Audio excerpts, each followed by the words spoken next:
रामायण भाग 4। ककई की दो मांगी, राम का वनवास और अयोध्या की पीड़ा। रामायण के पिछले भाग में आपने पढ़ा कि कैसे भगवान राम ने जनकपुरी में शिव धनुष को भंग किया और सीता से विवाह हुआ। चारों भाइयों का विवाह बड़े उत्साह से संपन्न हुआ और वे अयोध्या लौट आए।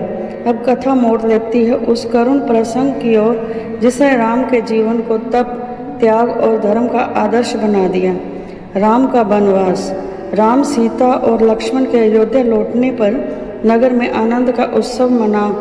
राजा दशरथ वृद्ध हो चले थे और अब वे सोचने लगे थे कि अब उन्हें राम को युवराज बनाकर राज्य छोड़ देना चाहिए।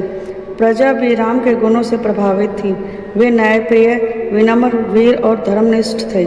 सारे नगर में चर्चा थी कि अब राम के राज तिलक का समय आ गया है। दशरथ ने गुरु वशिष्ठ और मंत्रियों से विचार कर तय किया कि अगली पूर्णिमा को राम का राज्याभिषेक होगा। जब यह शुभ समाचार ककई के महल तक पहुंचा तो उनकी दासी मंथरा ने अपने स्वार्थ के लिए ककई के कान भरने शुरू किए। मंथरा ने कहा, महारानी, राम यदि राजा बन गया तो भरत का क्या होगा? आप तो मात्र पद पर रह जाएंगे। कौशल्या महारानी बन जाएगी और आप उपेक्षित हो जाएंगी। ककई ने पहले मंथरा की बात को अनसुना किया, परंतु बार बार कहने पर उनका मन विचलित हो गया। धीरे धीरे उनमें ईर्ष्या, भय और असुरक्षा का बीज पनप गया। ककई ने अपने स्वार्थ और मोह में आकर निर्णय लिया कि राम को राजगद्दी नहीं मिलेगी। उन्होंने स्वयं को कौप भवन में बंद कर लिया, जहाँ वे पहले भी रूठ कर इच्छाएं मनवाती थी। जब दशरथ को पता चला कि वे ककई को क्रोध है तो वे उन्हें मनाने को कौप भवन पहुँचे।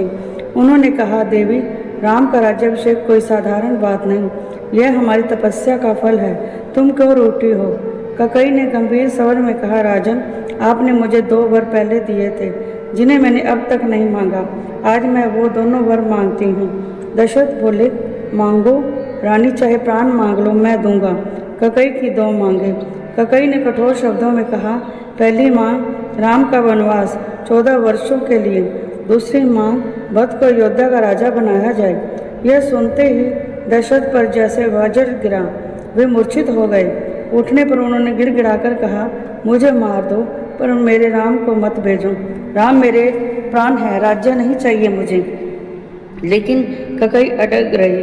वह अपने अहंकार और मोह में अंधी हो चुकी थी। राम को वनवास का आदेश। राम जब यह समाचार सुनते हैं तो बिना क्रोध या दुख के सहज भाव से पिता के पास जाकर कहते हैं, पिताश्री, आपने मुझे वन जाने को कहा है, यह मेरा सौभाग्य है। राज्य से बड़ा धर्म है। मैं आज ही वन को प्रस्थान करूंगा। राम का चेहरा शांत था। उन्होंने कोई शिकायत नहीं की। कौशल्या विलाप करती रही, पर राम ने उन्हें धर्म की मर्यादा समझाई।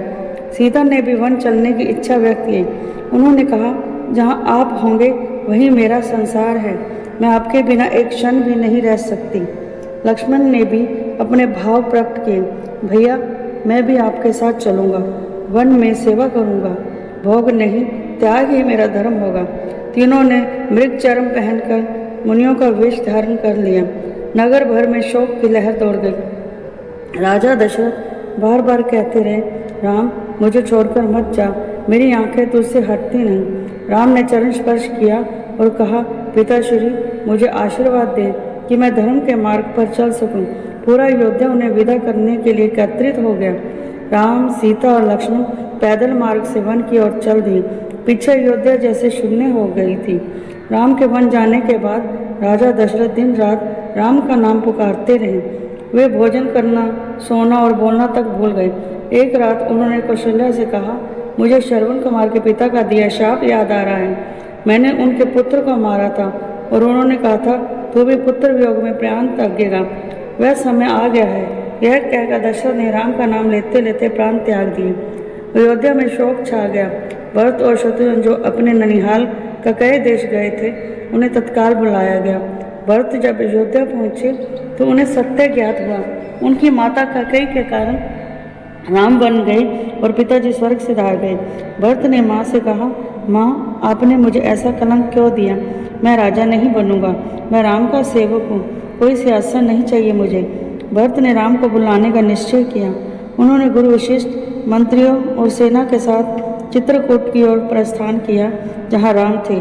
चित्रकूट में भरत ने राम के चरणों में गिरकर कहा, भैया पिताजी नहीं रहे, आप लौट चलिए, अयोध्या आपके बिना अधूरी है। राम ने गले लगाकर कहा, भरत मैं पिता के वचन से बंधा हूँ, जब तक 14 वर्ष पूरे नहीं होते मैं अयोध्या नहीं लौटूंगा। भरत ने राम की चरण पादुका लेकर कहा, तो यह पादुका ही अयोध्या की गद्दी पर विराजमान होगी। मैं आपका प्रतिनिधि बनकर सेवा करूंगा, न कि राजा बनकर। भरत राम की पादुका लेकर नंदी ग्राम लौटे और वहाँ एक कुटिया बनाकर सेवा भाव से राज्य चलाने लगे। राम के वन गमन और दशरथ के वियोग से अयोध्या जैसे तपने लगे। नगरवासी शोक में डूबे रहे, उत्सव थम गए, मंदिर सोने पड़ गए। कौशल्या और सुमित्रा के चेहरे पर हमेशा संताप रहा। कैकेयी भी अपने किए पर पछताने लगी, पर समय बीत चुका था। उपसंहार। रामायण का यह चौथा भाग हमारे जीवन में त्याग, मर्यादा और कर्तव्य का संदेश देता है। राम ने बिना विरोध के वन गमन स्वीकार किया, यह मर्यादा पुरुषोत्तम की पहचान थी। सीता और लक्ष्मण ने साथ चलकर प्रेम, समर्पण और सेवा का आदर्श रखा। भरत ने दिखाया कि वास्तव में धर्म का पालन कैसे किया जाता है। मुख्य शिक्षाएं। धर्म के लिए त्याग सर्वोच्च होता है, मर्यादा का पालन सबसे बड़ा पुरुषार्थ है। जय श्री राम।